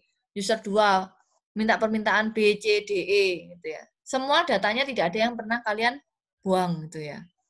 Yang user 3 minta D, E, F, dan lain sebagainya. Nah, itu kalian rangkaikan semuanya. A, B, misalnya ada B juga, C, D, sampai banyak. Jadi, view integration-nya itu kelihatan. Jadi, kalau misalnya 100 user yang kamu tes untuk requirement system, ternyata permintaannya mereka itu ada 10.000. Ya udah, 10.000 itu cantumkan. Beda kalau yang tadi. Kalau yang tadi centralized approach, itu dilihat dari keseluruhan punya kesamaan apa. Jadi dia nggak rumit. Kalau yang ini, dari misalkan itu ada 10.000 permintaan, ya misalnya 10.000 itu mau diaplikasikan ke dalam database sistem yang sesuai dengan 10.000 permintaan itu, ya kalian harus menyatukan, namanya view integration. Lanjut, setelah view integration, kalian mengarah ke namanya database design. Nah, setelah data requirement analysis tadi, kalian merancang suatu basis data dari data yang diperoleh dan dianalisis, gitu ya. Jadi intinya itu desain basis data itu membuat desain untuk operasional sama tujuan perusahaan. Jadi dari semua keseluruhan permintaan itu, kalian define-kan apa sih yang perlu kalian buat untuk operasional sama target perusahaan itu tercapai. Nah, tujuan desain basis data biasanya itu kalian akan menggambarkan relasi data yang dibutuhkan antara aplikasi sama user view, gitu kan. Kemudian menyediakan model data yang mendukung seluruh transaksi yang diperlukan. Jadi model datanya mau seperti apa gitu. Kemudian kalian spesifikasikan juga desain sesuai dengan struktur kebutuhan sistemnya. Jadi harus struktural, nek enggak kacau semua. Ketika kacau ruwet gitu ya, database-nya nggak bisa dibaca. Orang susah untuk membacanya. Dan itu memang hak masing-masing ya. Hak masing-masing tiap database ya. Dia mau bikin ruwet silakan, mau tampak smooth ya silakan gitu. Itu masing-masing. Pendekatan dalam database design itu ada yang top down, ada yang bottom up, ada yang inside out, ada yang mix. Nah, ini nanti masuk ke dalam namanya model data ya, bab 3. Ini saya menginformasikan secara garis besar supaya kalian ada gambaran tuh ya ketika kalian mau membuat sesuatu hal itu, oh kudu kayak gini, kudu kayak gini, kudu kayak gini, gitu ya. Kemudian database design itu ada yang top down, ada yang bottom up, ada yang inside out, ada yang mix. Kalau top down berarti membuat model data juga, dia diilustrasikan bentuk ER model, entity relationship. Kemarin kan sempat saya informasikan entity-nya ya. Nah, itu kita nanti membahas tentang model data, kemudian bab keempat tentang ER, kemudian normalisasi, sama aljabar linear. Aljabar relasional. Aljabar linear. Nah, kemudian kalau bottom up, dia itu, kalau ER itu dimulai dari entity relationship, kalau yang bottom up itu dari atributnya, dari properti entity tersebut sama hubungan relasinya. Jadi pengelompokan relasinya seperti apa, identitasnya seperti apa, kemudian relasi entitasnya seperti apa, itu yang dilihat. Kemudian ada lagi yang inside out. Nah, inside out itu mirip sebenarnya dengan bottom up, cuma beda kalau di inside out, dia menguraikan major entity. Jadi yang entitas utamanya itu siapa? Nah, dari entitas utamanya itu, dia direlasikan gitu kan. Oh, misalnya entitas utamanya itu adalah direkturnya itu nanti mau ngakses kemana aja. Oh, dari akses ini ada entitasnya, manajernya mau ke akses kemana atributnya. Nah, itu dilihat. Jadi, misalkan mau mahasiswa yang jadi major entity-nya, ya silahkan. Mau dosen yang jadi major entity-nya, silahkan. Jadi, pendekatan database design itu bisa dihitung seperti itu ya. Kemudian ada yang mix. Nah, kalau mix itu, dia fleksibel. Dia juga menggunakan bottom up, dia juga menggunakan top down. Kayak apa? Nanti dibahas pada saat ER model. Bab 3. Nah, setelah kalian sudah mendefinisikan ERD-nya dan lain sebagainya, kalian akan masuk ke tahapan namanya DBMS selection. Di DBMS selection ini, kalian harus melihat kebutuhan software-nya itu seperti apa, gitu ya. Jadi DBMS itu software yang menyediakan fungsi itu. Dia membantu, membuat, mengolah, dan memelihara data sampai ke end user-nya. Nah, yang saya informasikan tadi, DBMS itu ya perangkat lunak sistem yang memungkinkan pengguna itu mendefinisikan dan merawat seluruh akses kendali basis data itu. Dan itu pun nggak mudah. Mudah sih kalau cuma ada satu database, kemudian datanya cuma isinya 3 gitu ya. Masih mudah. Tapi kalau misalnya isinya banyak, sampai 10.000 atau bahkan 100.000 atau bahkan berjuta-juta datanya ya. Nah, itu akses kendalinya seperti apa? Itu yang harus kalian lihat. Fungsi DBMS penggunaannya sesuai yang kita informasikan kemarin. Sudah diinformasikan nggak? Udah belum? Jadi ada apa? Belum, Bu. Oh, belum. Jadi ada fungsi DBMS-nya itu ada buat data storage, ada data retrieval, ada update gitu ya. Jadi DBMS-nya itu fungsi dari utamanya, dia itu bisa menyimpan suatu data dan memperbarui data tersebut gitu ya.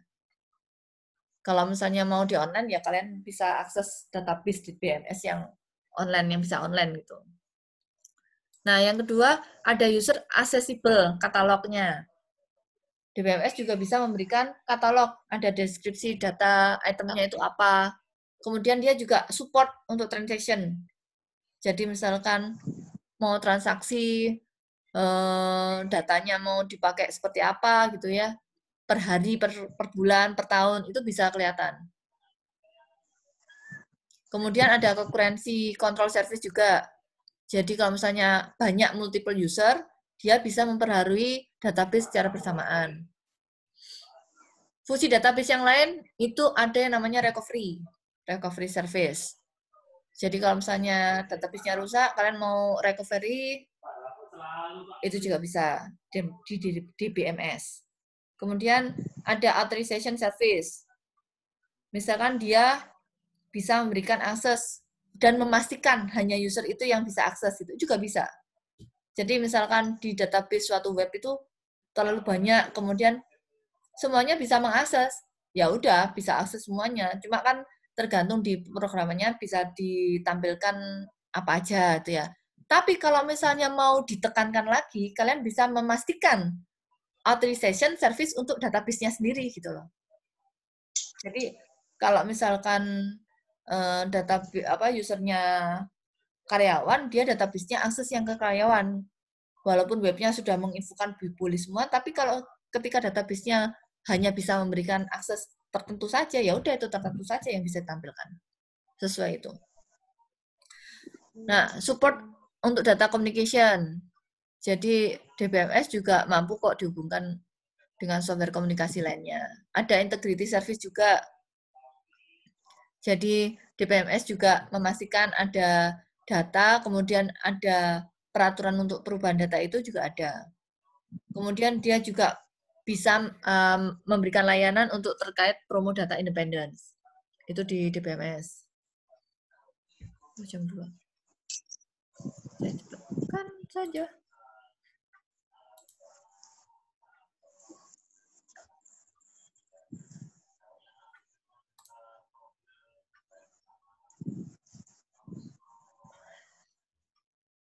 Nah, terkait seleksi database. Jadi kalian sudah paham ya, database itu DBMS itu apa?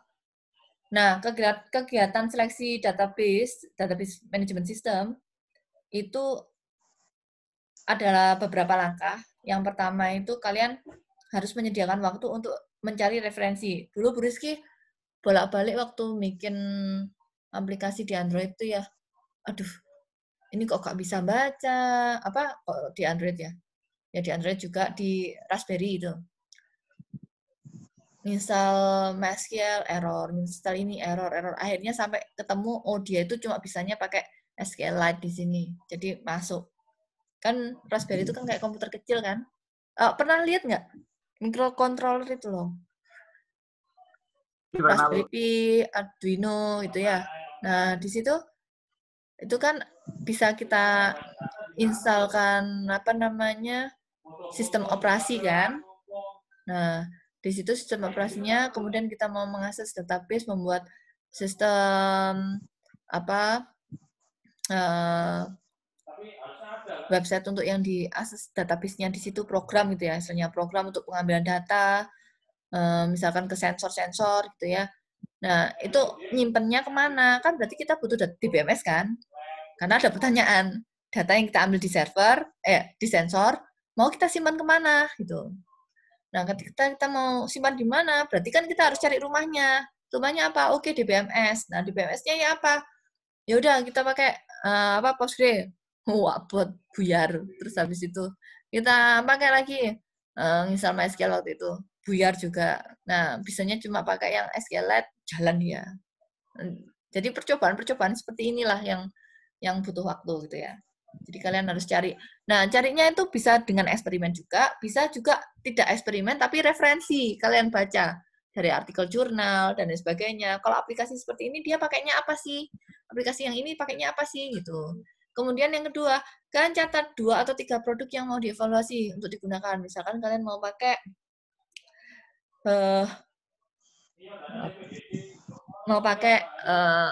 MySQL atau MongoDB gitu ya. Kemudian mau pakai Oracle gitu ya. Kalian lihat dan evaluasi. Kira-kira produk ini mau dipakai untuk berapa lama gitu. Kemudian, proyekku ini saya buat 1 tahun. Oke, 1 tahun dibuat. Tapi kan nggak mungkin kan 1 tahun dibuat terus selesai 1 tahun hilang aplikasinya. Database-nya hilang karena nggak bisa diakses. Ya enggak lah. Kalian kalau misalnya proyek itu 1 tahun, kalian cari produk DBMS yang bisa kalian pakai untuk 2 atau 3 tahun ke depan. Ketika dia sudah selesai proyeknya dengan Anda, kemudian ketika setelah 3 tahun terus penuh full dan lain sebagainya, butuh diupdate ataupun yang lain sebagainya ya, misalkan dari sisi penyimpanan datanya gitu ya, loadnya udah gede Bu dan lain sebagainya, komputernya nggak support, database-nya sudah berubah video-video Bu, kemudian gambarnya gede-gede semua Bu. Nah, otomatis produknya itu harus diupdate lagi Bu. Ya nggak apa-apa gitu loh. Pokoknya setidaknya ketika itu proyek 1 tahun, kalian menyediakan catatan ini database-nya harus yang tahan selama 2-3 tahun gitu ya. Dengan spek komputer yang kalian request tadi. Karena ngefek loh ya, kalian misalnya request Pentium 3, kemudian upload datanya butuh data foto siswa, kemudian video siswa, dan lain sebagainya gitu ya, masuk ke situ semua. Kalau nggak kuat database-nya, ya udah buyar dari sisi server atau komputer yang menyimpan database itu gitu ya, server yang digunakan. Tapi kalau misalnya kalian pakai speknya yang lebih tinggi, kemudian aksesnya lumayan gitu, ya intinya ono barang ono rego gitu ya. Biasanya seperti itu. Kalau di dunia komputer ya, itu juga nggak munafik, seperti itu emang terjadinya. Saya pernah pakai server untuk DBMS itu, selain di localhost ya, kalau localhost kan tergantung spek komputernya masing-masing. Sama sebenarnya. Kalau di server juga tergantung servernya masing-masing. Aksesnya seperti apa. Nah, kalau misalnya aksesnya dia gede kayak misalnya Alibaba gitu ya. Alibaba itu masuk speknya sakti itu. Alibaba, Amazon, AWS. Tapi kalian tahu nggak? Dia menghitung pembayarannya itu tergantung pada user yang mengakses. Kalau usernya ada 11.000, ya udah satu kantor itu ada 11.000 karyawan, ya udah per user itu dihitung berapa $, di server itu. Ya, di Alibaba juga setiap user penggunanya berapa, setiap service yang digunakan berapa, dihitung sama dia. Nah, itu yang kadang kalian cuma pas yang, oh iya Bu, nanti saya bisa membuat webnya, nah, tapi kalian tidak melihat ketika dia masuk ke online atau remote, security-nya, kemudian sudah ada SSL-nya atau belum, kemudian dia diakses berapa user. Beda kalau misalnya web itu diakses cuma 1, 2, 3 orang, 10 orang, 100 orang, bisa. Tapi kalau misalnya 15.000, kembut. Ya berarti memang sistemnya, servernya nggak cukup, nggak kuat untuk diakses ke situ gitu loh. Jadi pemilihan DBMS itu di awal penting ya, karena sudah kalian define, bikin, kalau dulu ya MySQL, ternyata 2 tahun nggak cukup karena apa? Nggak kuat gitu ya. Datanya terlalu bawahnya, akhirnya harus menghapus data-data yang lebih, yang kemarin-kemarin. Padahal ketika menghapus data berarti Anda membuang informasi gitu kan. Kalau misalnya database itu dikumpulkan dari 10 tahun yang lalu sampai seterusnya mempertahankan, bagus itu database-nya. Jadi ngeliatnya database itu seperti itu. Nah, kemudian 3, evaluasi produk tersebut. Kalian lihat dia direkomendasikan nggak? Misalkan ya, kenapa kok di Pemkot itu pakainya Oracle? Kenapa di kementerian itu juga pakainya Oracle? Nah, pasti ada evaluasi terhadap Oracle itu. Kenapa pakai itu? Kenapa perusahaan besar-besar pakainya Oracle? Ada informasi di situ gitu. Tapi juga ada beberapa orang tuh makainya yang Postgre, gratisan, dan sebagainya. Nah, kalian juga lihat, misalnya, pakai Postgre itu kenapa mereka pakai Postgre gitu loh. Dievaluasi. Kenapa kok misalnya tiba-tiba, Toyota itu ternyata nggak pakai Oracle, pakainya PostgreSQL gitu ya. Kalian lihat, kenapa Toyota sampai pakai Postgre. Apa kekurangan dari Oracle sehingga mereka beralih ke situ. Oh, open source, tidak bayar, dan lain sebagainya. Oke, bisa seperti itu alasannya. Gitu ya. Jadi dari 3 studi case yang saya informasikan tadi, itu yang pertama, kalau misalkan kalian menseleksi database, kalian harus melakukan studi referensi dulu. Aplikasi yang kalian pakai, mau dipakai untuk apa, kemudian spek komputernya itu dilihat dulu apa. Dia mau pakai spek yang ini kah, untuk berapa akses user kah, itu harus kalian lihat, nggak asal langsung bikin. Iya sih, kalau kita bikin fan aja untuk tugas kuliah, untuk skripsi, yang bisa dihapus setiap saat setelah kalau kita nggak menggunakan. Nah, itu bisa. Tapi kalau sudah berhubungan dengan customer, dengan, ini kita ngomong customer yang jadi investor kita ya, maksudnya kita bikin database ini tuh kita dibayar gitu ya. Itu kalian benar-benar harus melihat dan memberikan sesuatu yang ya istilahnya jangan malu-maluin lah gitu ya. Fungsinya seperti itu. Next. Ada pertanyaan? Nggak ada ya? Oh ya, jangan lupa ketika memakai seperti itu biasanya itu perlu dipaparkan ke pihak apa namanya? Pihak pemberi pihak perusahaan atau organisasi itu ya. Oh, aplikasinya butuhnya ini, alasannya ini, keuntungannya ini. Kemudian dibandingkan dengan produk lainnya, berarti kalian harus bandingkan minimal 3 gitu. Nah, itu seperti itu.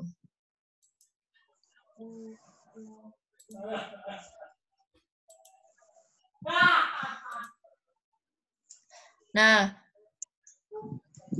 setelah pemilihan itu ada yang namanya desain aplikasi. Kalau dari sisi database, itu yang kalian perlu lihat itu ada 2, yaitu transaction design sama user interface design. Itu yang berpengaruh pada database kita. Transaction design itu berarti data yang digunakan untuk transaksi, kemudian karakteristik fungsional dari transaksi, output transaksi, kepentingan bagi pengguna, tingkat penggunaan yang dimau gitu ya. Nah, ada 3 tipe utama transaksi, itu ada yang namanya retrieval, ada update, ada mix. Nah, kalau retrieval berarti ketika mendapatkan data, dia itu ditampilkan dalam layar laporan. Tapi kalau update, dia hanya mengupdate data baru, menghapus record, modifikasi record gitu ya. Nah, ini biasanya urusan DML dan lain sebagainya di sini di DML, drop, database, kemudian delete, dan misalnya masuk situ. Dari record-record database-nya loh ya. Nah, kalau mix itu berarti dia ada penggabungan antara transaksi retrieval sama update-nya. Jadi dia selain bisa diupdate, dia juga bisa ditampilkan ke dalam layar. Gitu ya. Kemudian ada application design, gitu ya. Untuk yang user interface design. Nah, user interface UI UX, kalau kalian tahu. Bu, saya misalnya mau mendalami tentang UI UX. Oh, silakan gitu ya. Tapi tetap UI UX, ketika kalian seperti itu, UI UX tidak jauh beda dan bergantung pada database tadi. Nah, UI UX itu untuk desainnya, dia melihatkan, misalkan pada data kalian itu, database-nya namanya, misalkan pasien gitu ya. Nah, kalian pemberian nama dari user interface-nya, itu kalian bisa menuliskan gitu ya, data pasien gitu, atau from isian pasien, form isian pasien gitu ya. atau report data pasien gitu. Itu kalian UI UX itu tergantung masing-masing orang ya. Kadang orang desain itu juga bisa melihat, oh ini tampilannya kaku, tampilannya bagus, menarik gitu ya. Perpaduan warnanya sip gitu. Nah, itu bisa dilihat dari user interface desainnya. Bu, berarti orang-orang desain biasanya, iya, biasanya programmer itu ya, susahnya di Indonesia, dan itu memang apa ya namanya ya, tantangan tersendiri buat anak IT yang ada di Indonesia, seluruhnya di Indonesia. Kenapa? Kalau di luar negeri, itu database DBA-nya ya, database administratornya itu sendiri gitu ya. Programmernya sendiri. Kemudian desainer interface-nya itu juga sendiri. Kalau di Indonesia jangan tanya ya. Namanya anak teknik komputer gitu ya. Sekali kalian kamu anak teknik komputer atau anak sistem informasi gitu ya. Kalau misalnya handphonenya rusak, awakmu anak sistem informasi kan kudune kan ngerti kan memperbaiki caranya handphone dan lain sebagainya. Iya kan? Iya, Bu, semuanya harus. Nah, semuanya harus bisa. Ingat itu. Nah, jadi jangan salah kalau misalnya ketika dosen itu melihat, loh, Briski, ya itu loh mahasiswanya itu loh ajaran apa Pak? Yo aplikasi ini dan lain sebagainya. Loh sih iku lah bagiannya website. Berarti dia website, aku bagian database. Berarti aku bagian database. Aku ngajari SQL dan lain sebagainya gitu kan. Ya silakan menggabungkan dan lain sebagainya. Cuman kalau butuh aku ajarin, berarti aku ajarin koneksi antara database ke aplikasi itu gitu. Koneksi database loh. Aplikasi Java, aplikasi itu. Boleh tanya Bu Rizky tentang saat itu. Tapi kalau misalnya kamu minta dari website dan lain sebagainya, loh, ya kan itu masuk ke materi kurikulumnya website kan, gitu loh. Bu, masa kita nggak diajarin? Ya silakan tanya, tapi di luar forum kurikulum materi kuliah ini gitu ya. Di luar itu kalian boleh tanya, Bu, gimana caranya kalau misalnya kayak gini. Silakan tanya ke saya. Contohnya seperti itu ya. Nah, itu kalau di Indonesia itu maunya itu dibabras semua. Jadi anak IT berarti iso benerno handphone, iso nginstalno software nang handphone, iso benerno nek misalnya baterainya aus gitu ya, kudu ngerti. Kemudian komputernya rusak, RAM bosok gitu ya, iso bongkar komputer kan. Kemudian di dalam ya memang namanya apa lagi ya? Namanya mahasiswa kita menerima mata kuliah itu semua gitu kan. Anggapannya bisa semua gitu. Padahal kalau misalnya kalian di luar negeri itu ya mau jadi data engineering gitu ya, atau data scientist itu ya, itu ada kurikulum data scientist selama 4 tahun gitu loh. Nah, kalian di sistem informasi berarti kalian ya kudu ngerti database 1, 2, 3 gitu ya. Yang kedua, pemrograman, walaupun hanya diajari 1 semester pemrograman, kalian kudu iso mahir master nang pemrograman. Kemudian kalian menerima mata kuliah audit sistem informasi. Berarti kalian kudu iso keluarannya itu jadi auditor gitu ya. Bisa dipahami maksud saya? Bisa. Nah, jadi banyak yang harus kalian pelajari di sini, karena kalian jurusan sistem informasi. Jadi jangan menggantungkan saja pada dosen. Dosen mungkin bisa bercerita, mengaplikasikan, menerangkan ke kalian, tapi hanya sebatas 10% itu. Kalau kalian mau mahir dan lain sebagainya, gunakanlah waktu kalian itu di tempat yang lain, misalnya join project, kemudian benar-benar implementasi dan lain sebagainya yang saya maksud seperti tadi itu ya. Kemudian ikut kayak digital talent itu loh, digital talent Kominfo itu loh. Ada yang pernah ikut nggak? Nggak pernah tahu, Bu? Nggak. Pernah. Gagal, Bu. Gagal. Jangan gagal dong. Ditanyakan kalau mau misalnya ada digital talent ya tesnya itu, ayo bareng-bareng, sambil nge-zoom, ngerjakan, nggak apa-apa sambil tanya, nggak apa-apa. Nah kalau Briski ikut. Buat apa? Biar masih inget gitu ya. Jadi contoh, misalnya kan ngajarkannya ke A, ke B, rapat, dan lain sebagainya. Mana sempat saya ngoding Python gitu ya, dan lain sebagainya. Ya saya ikut kayak gitu digital talent itu ya. Ngetes aja, masih inget nggak gitu. Ikut Python tahap pertama, tahap 2, tahap 3, tahap keempat gitu. Walaupun di tengah-tengah kesibukan, ya ikut kayak gitu. Jadi, nge-refresh ya, nge-refresh skill, nge-refresh otak dan sebagainya. Nah, modelnya seperti itulah. Jadi banyak kok yang bisa kalian latih, dan di luar sana itu banyak yang pelatihan-pelatihan yang langsung gitu ya ada. Nah, itu sekilas ya. Nah, ada kan workshop yang tentang UI UX kan? Itu lebih ke pemrograman web kayaknya, UI UX. Jadi tampilan form, tampilan tipot.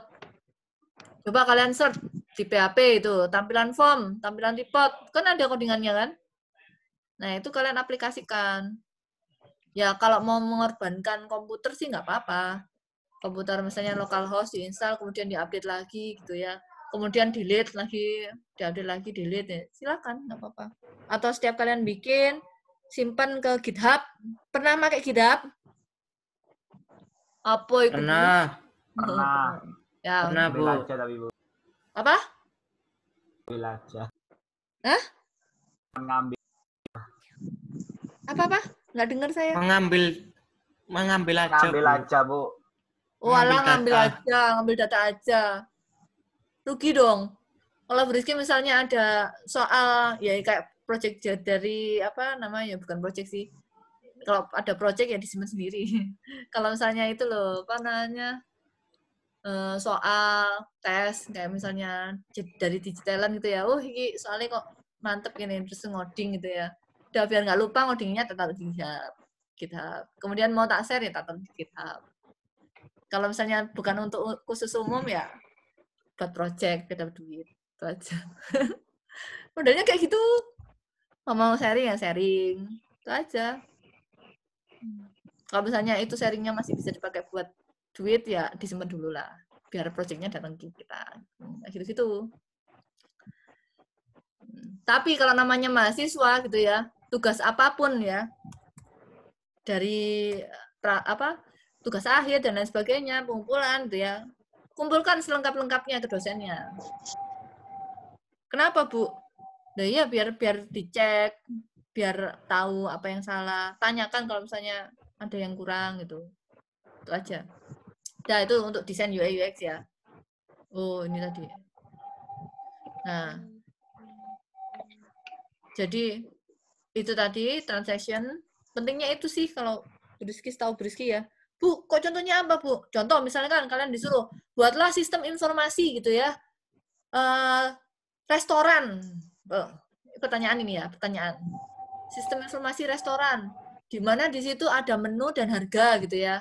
Kemudian Anda sebagai Anda di situ disuruh membuat aplikasi sistem informasi itu, di mana nanti bisa mengeluarkan jumlah pembayaran di kasir gitu. Berarti kalian kan misalnya ada customer nih, oke, saya yang audit sistemnya. Oke, saya sebagai customer saya mau beli nasi goreng 10.000 2 gitu. Terus habis itu soto ayam 3 gitu ya. Berarti total berapa yang perlu saya bayar? Berarti kamu harus bikin apa itu? UI UX-nya harus bikin apa? Ada yang bisa jawab nggak? Halo? Aplikasi kasir restoran, Rek. Bikin tabel nama. Enggak. Enggak perlu. Bukan gitu. Enggak perlu. Gimana, Bu? Maksudnya nama makanan. Sistem aplikasi, sistem informasi untuk restoran. Di mana dia bisa merecord data makanan dan harganya. Nah, di sana juga bisa menginformasikan untuk penggunaan kasir. Berarti yang kalian bikin apa sebenarnya dari situ? Berarti kan hanya sistem informasi, aplikasi kasir di rumah makan. Jadi supaya kalau misalnya ada customer mau bayar, gitu ya, mau bayar gitu kan, yang kalian catatkan kan hanya nomor, misalnya nomor ATM nomor ATM itu aja, atau bahkan kan hanya tertulis customer A, customer B, customer C gitu aja kan? Ya. Bahkan kalau dikasih rumah makan kan hanya butuh kasir makan itu loh buat bayar tuh loh, kayak kalkulator gitu loh. Nah, jadi nasi goreng 2, 20.000, nasi soto 3, 30.000. Berarti total yang dibayar 50.000. Oh, 50.000, cekrek, keluar laporannya, kasih ke dia. Oh, nggak ada gambaran. Berarti harus ada database apa? Apakah ada database customer? Enggak. Nggak usah. Yang ada database apa? Makanan, harga makanan. Daftar harga produk aja. Kan yang di kasir aja kan, kasir. Kecuali kalau misalkan kalian penerbitan. Misalnya penerbitan, atas nama siapa ini? Rizky gitu. Mbak, ada nomor teleponnya. Oke, kalau di rumah makan masa kita ditanya nama sama nomor telepon? Enggak. Kalau Hanya misalnya nama kayak makanan. Alfamart, Menu. Alfamart gitu ada membership gitu, berarti pakai customer juga ya, Bu ya? Kalau yang ada membership, ya. Contoh Susite itu ya. Dia butuh mau tahu siapa sih orang yang makan di Susite. Biasanya Susite kan, Susite tahu Susite kan? Tahu, Bu, nggak tahu. Enggak. Rumah makan sushi di Galaxy Mall atau di TP itu loh. Biasanya itu harganya itu ya kalau makan di situ misalnya 500 sampai 1 juta gitu ya. Nah, dia itu butuh membership yang punya membership. Itu butuhnya itu nanti ya ditawarin pinjaman, ditawarin aplikasi baru gitu, ditawarin produk-produk promosi, itu juga bisa gitu loh. Karena apa? Rumah makan yang biasanya minta apply membership dan pengisian membership bisa diskon dan sebagainya, itu biasanya rumah makan yang pengen tahu customer yang ke situ datang itu kan pasti orang yang kaya-kaya. Bisa dijadiin investor untuk project yang lainnya. Tapi kalau misalnya hanya nasi goreng, rumah makan yang di biasa-biasa gitu ya, atau rumah makan mahasiswa, paling kan cuma hanya sebatas itu. Iya nggak? Ya, Bu. Ya nggak? Kalau yang ada Ya, Bu, pakai ya. Shopee. GoFood itu kita masukkan nama, iya. Masukkan nomor telepon, iya. Masukkan nomor rekening, iya. Nah, baru kalau yang itu database-nya banyak. Tapi kan kalau GoFood kan order kan, supaya orangnya itu benar-benar tertuju pada ordernya, nomor teleponnya, rumahnya, orang itu, customer-nya, karena ada pengantaran. Tapi kalau yang rumah makan yang hanya sekedar kasir aja, kayak soto wawan atau soto ambengan gitu ya, dia kan tinggal beli terus pakai kalkulator kan biasanya orangnya kan. Nah, kalau yang seperti itu kan misalnya mau diupdatekan pakai komputer, ada report yang mesin otomatis klik, nah, tinggal nyobek aja. Nah, itu kan berarti pakai komputer kan. Kalkulator ada tak? Kalau ada kalkulator yang ajaib langsung bisa ngeprint sendiri. Nggak bisa. Ya nggak apa-apa, kamu yang buat. Jadi orang pakai handphonenya ada tambahan Raspberry gitu ya. Raspberry-nya bisa ngeprint tipot ngeprint apa itu? Invoice ngeprint itu loh. Bon. Susahnya. Nah, nggak apa-apa kalian yang buat ya. Kan zamannya sekarang, zamannya kalian. Nah, kalian yang buat tuh. Pikirkan ya apa caranya dari handphone bisa ngeprint bon. Di belakangnya HP-nya, Bu. Hah? Taruh di belakangnya HP-nya. Iya, taruh di belakangnya HP-nya. Buat PKM sekalian, buat PKM. Jadi orang-orang yang punya rumah makan nggak harus membayar 10 juta buat beli alat printernya. Loh, 10 juta itu, Rizky pernah dapat proyek kayak gitu. Jadi toko batik gitu ya, minta tolong dibuat sistem pembelian penjualannya, kemudian bisa print out bon gitu ya. Daripada soro-soro, dilihat aja harga, printer bonnya sekian, diaplikasikan, dipasangkan ke aplikasinya, terus bisa jalan, ya sudah, terus didesainkan penjualan pembeliannya seperti apa, kemudian print out bon. Yang fungsinya kan fungsi itu aja. Tapi kalau misalnya dia hanya sebatas hanya pengen tahu penjualan, masuk database makanan, pembeliannya apa, nah Siap. PBO kayak gitu nanti ya. Disuruh bikin. Oh, Rizky. Terus apa lagi?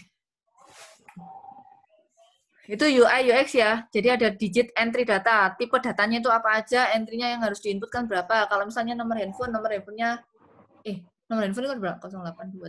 082336666606. Oh, misalnya nomor telepon hanya diberikan entry datanya itu hanya 12 digit gitu ya. 12 digit. Selain 12 digit berarti nggak bisa masuk.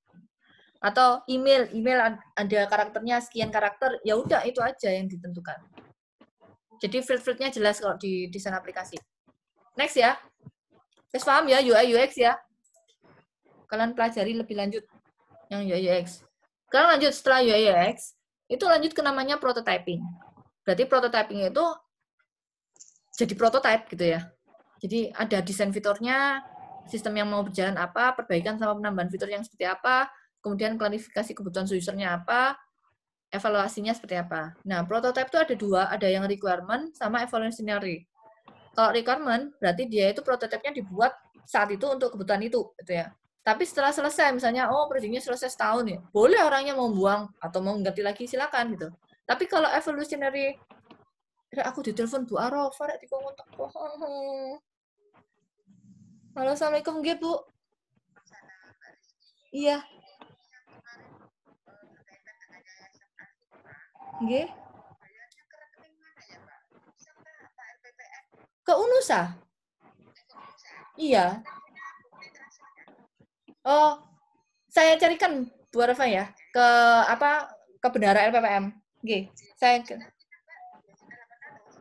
kemungkinan seperti itu.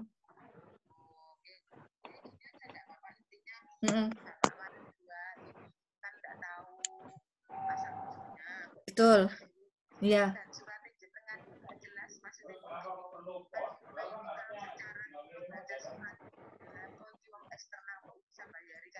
Oh ya, nanti saya perbaiki di sisi itunya, Bu Arafah.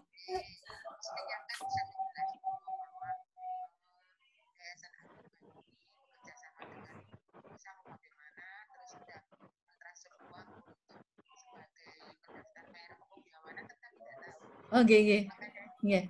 Ada skenarionya ya, dijelaskan skenarionya. Oke. Nanti saya jelaskan sama buktinya. Oke. Siap.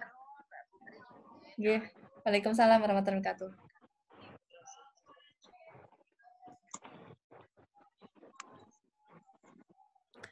Bentar ya guys.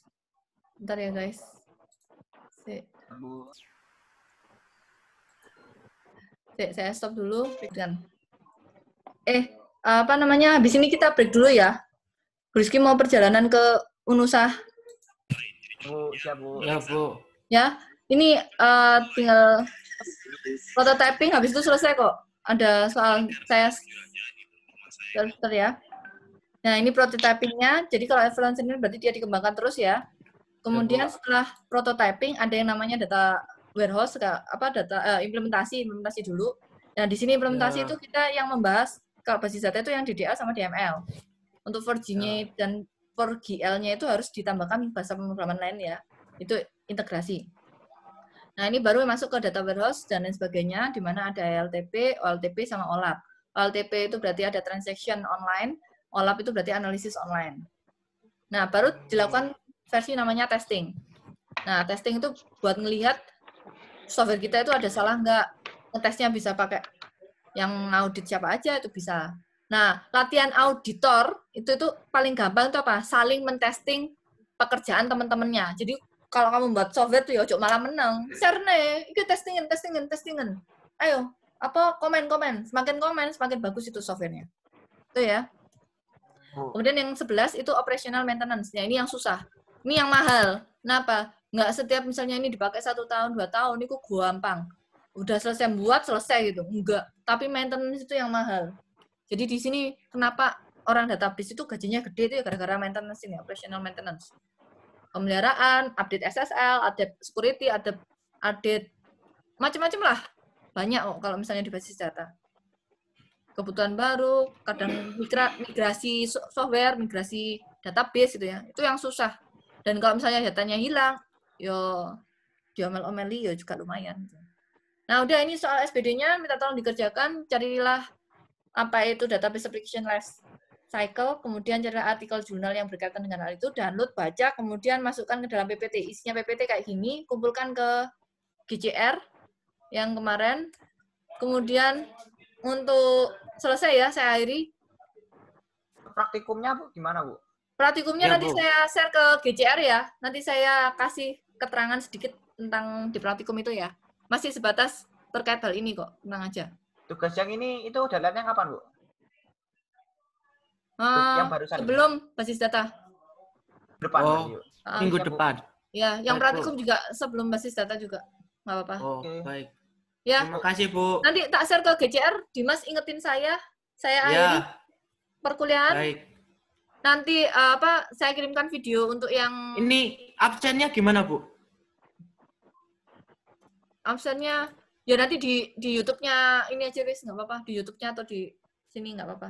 Oke, Oh, Bu. baik, Oke, Bu. Bu. Siap. Siap, Ya. siap. Oke, Ya. udah record Oke, semua Bu. kok. Saya Ari, nggak apa-apa ya. Wassalamualaikum nggak apa-apa. warahmatullahi wabarakatuh. Waalaikumsalam Waalaikumsalam warahmatullahi wabarakatuh. wabarakatuh. Makasih, Bu. Sama-sama. Terima kasih.